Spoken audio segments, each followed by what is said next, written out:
बीते कई दशक से काशीपुर में हार का सामना कर रही काशीपुर कांग्रेस क्या अब बदल गई है? जो चेहरे सामने रहते थे अब वो पीछे क्यों चले गए हैं? इन सब बातों को लेकर आज पूर्व महानगर अध्यक्ष संदीप सहगल जी के साथ है। आपका स्वागत है सिटी न्यूज काशीपुर में। क्या सवाल यही है कि क्या कांग्रेस बदल रही है काशीपुर की? नहीं, कांग्रेस तो हमेशा एक साथ है और एकजुट रही है। देखिए, वैचारिक बातों का होना वो एक अलग बात होती है, वो हर परिवार हर पार्टी के वो एक अलग चीजें हैं, लेकिन कांग्रेस के साथ हमेशा कंधे से कंधा मिलाकर हर एक कांग्रेस कार्यकर्ता खड़ा रहा है और मुझे लगता है खड़ा रहेगा।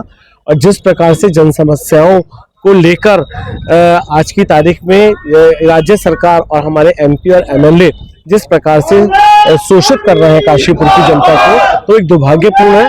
और काशीपुर की समस्याओं को लेकर हमेशा कांग्रेस पार्टी निरंतर 85 साल से निरंतर जारी है। अब धर्म की राजनीति, आपसी ये आप समझ लीजिए कि काशीपुर की जनता को जिस समय चुनाव आता है वो निश्चित रूप से चाहती है बदलाव हो, लेकिन कुछ ना कुछ ऐसे मुद्दे जो है वो भारतीय जनता पार्टी के द्वारा फैलाए जाते हैं जिससे जनता भ्रमित हो जाती है और कांग्रेस पार्टी सरकार में या सत्ता में आने से अछूती रह जाती है। अभी हाल फिलहाल में कुछ पारिवारिक कारणों की वजह से आप नहीं दे रहे, लेकिन सवाल पूरे शहर में चर्चा ये है कि संदीप सहगल कांग्रेस की वर्तमान स्थिति से नाराज चल रहे हैं। वो जोश ही दिखाई नहीं दे रहा। अभी जैसे ज्ञापन दिया गया, संदीप सहगल पीछे खड़े रहे। नहीं, ऐसा नहीं है। मैं आगे था, आप लेट आए थोड़ा सा, ऐसा नहीं था। और जहां तक बस पिछले कई महीनों से यही था कि पिताजी का निधन का होना, माता जी की तबीयत खराब होना और अकेला होने की वजह से वो जिम्मेदारी भी महत्वपूर्ण थी, इस वजह से नजर आ रहा था आपको, लेकिन पूरी तरीके से एक्टिव मोड में नहीं था। एक्टिव मोड में हूँ। 2027 का चुनाव होना है विधानसभा का, निश्चित रूप से संदीप सहगल ये नहीं पता, ये तो पार्टी जाने, फिर ये तो हाईकमान में है, क्योंकि लोग कह रहे हैं कि संदीप सहगल कांग्रेस के चेहरा हो सकते हैं। बड़ी सब जब हम लोग कांग्रेस पार्टी के सिपाही हैं और जो व्यक्ति भी जिसका पार्टी का सिपाही है, तो ये आदेश तो अंतिम आदेश पार्टी का ही होता है। और पार्टी जब जिसको भी आदेश करेगी तो निश्चित रूप से हाथ में झंडा उठा के हर एक कांग्रेस का कार्यकर्ता आगे चलने के लिए तैयार है। स्वच्छता का इस समय एक अलग जगाए हुए मेयर दीपक बाली, क्या आप विकास कार्यों से संतुष्ट हैं?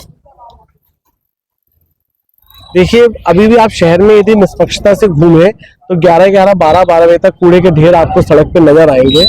कल मैं बाई चांस स्कूटी से पूरे शहर में गया, दोपहर के 12 बज रहे थे। मैंने बहुत सारे लोगों से कहा कि ट्रॉली चल रही थी, दोपहर के 12 बज रहे थे और कूड़ा उठ रहा था। तो यदि दोपहर तक कूड़ा ना उठे तो ये दुर्भाग्यपूर्ण है।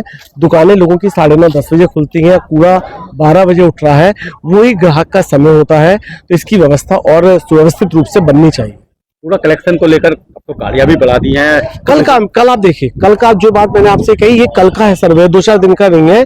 कल मेरे ख्याल से राम स्वीट्स के आगे, आपके मुंशी राम के चौराहे के आगे, किले के मोड़ पर और आपके रतन टॉकीज वाले उस पर, ये 5-6 जगह जो मैंने खुद उनसे कहा गाड़ी वालों से कि यार ये टाइम है 12 साढ़े 12 बजे और आप कूड़ा उठा रहे हो इस समय, तो मुझे लगता है वो व्यवस्था और सुव्यवस्थित रूप से होनी चाहिए। क्योंकि कूड़ा एक मुख्य, यदि कूड़ा होगा तो काशीपुर साफ सुथरा और स्वच्छ नजर आएगा, तो इसकी व्यवस्था और अच्छी होनी चाहिए। लेकिन यहाँ से तो कहा जा रहा है, लोग कह रहे हैं काशीपुर बदल रहा है। जैसे कह रहे हैं कि ट्रेन चल रही है और पूरे जाल बिछा हुआ है ट्रेन का, और काशीपुर की जनता से पूछिए, ऐसी है, ऐसी हर चीज है कि मीडिया और मीडिया बंदों के द्वारा जितनी फैलावट है, धरातल पर कहाँ है, वो कहाँ है, वो दिखनी जरूरी है। कहना है कि मीडिया दिखा रही है, मीडिया दिखा रही है। आप देखो, कल कूड़े के ढेर क्यों नहीं दिखाए, जो मैं कह रहा हूँ। कल आप अभी जाके मेरी बात कहकर आइए, बाजार में घूमिए कि 12-1 बजे तक क्यों नहीं कूड़े के ढेर, स्वच्छता अभियान दिखाया जा रहा है, कूड़े के ढेर नहीं दिखाया जा रहा है जो 12-1 बजे तक काशीपुर में पड़े हुए हैं।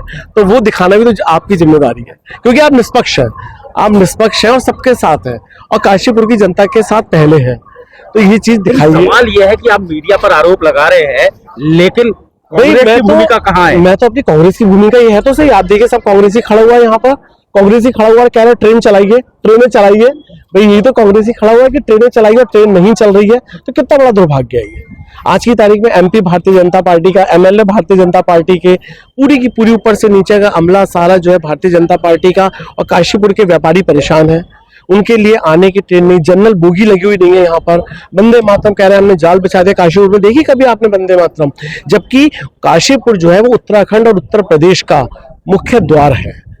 यूपी के भी जितने लोग हैं वो मुरादाबाद उनकी दूरी ज्यादा पड़ती है, काशीपुर नजदीक पड़ती है, वो ट्रेन से आवाजाही काशीपुर से करते हैं। तो ये बड़े जरूरी मुद्दे हैं विकास भाई, ये आपको हाईलाइट करने चाहिए कि ट्रेनें चलाइए। संदीप सहगल जब महानगर अध्यक्ष थे तब रोजाना हर दूसरे दिन बातों में धरना कर देते थे, तो क्या अलका पाल जी बिल्कुल अलका पाल जी नहीं कर पा रही है? नहीं अलका पाल जी पूरी लगी हुई है, पूरी मजबूती के साथ लगी हुई है, और हम सब भी उनके साथ खड़े हुए हैं। और जैसा आदेश होगा हाईकमान का, कांग्रेस पार्टी का, महानगर का, सब लोग एकजुट होके और निश्चित रूप से काशीपुर में कांग्रेस का ध्वज लहराने वाला है 2027 में। हाँ, संदीप सहगल उत्तराखंड की बात कर रहा हूँ, उत्तराखंड में लहराने जा रहा है। और संदीप सहगल खुद कांग्रेस पार्टी का एक छोटा सा सिपाही है। काशीपुर के परिप्रेक्ष्य में अगर काशीपुर में भी कांग्रेस चर्चा तो है कि संदीप सहगल भारतीय जनता पार्टी में भी जा सकते हैं। कहाँ बताओ कौन कह रहा है, कौन कह रहा है? चर्चा हुई, ऐसी चर्चा तो कुछ भी हो सकती है, उससे क्या लोग कुछ भी कह सकते हैं। लोग कुछ भी कह सकते हैं, लोगों का काम है कहना। मतलब संदीप लोगों सहगल का काम है है कि वो कांग्रेस का ही सिपाही हूँ और कांग्रेस में ही हूँ। तो ये थे संदीप सहगल एडवोकेट, जो निष्पक्ष रूप से साफ कह रहे हैं कि मैं कांग्रेस का सिपाही हूं, कांग्रेस में ही रहूंगा। और काशीपुर के विकास को लेकर उन्होंने कुछ बड़ी बातें भी की हैं। सिटी न्यूज काशीपुर से अपने सहयोगी रिंकू रासिम के साथ में विकास।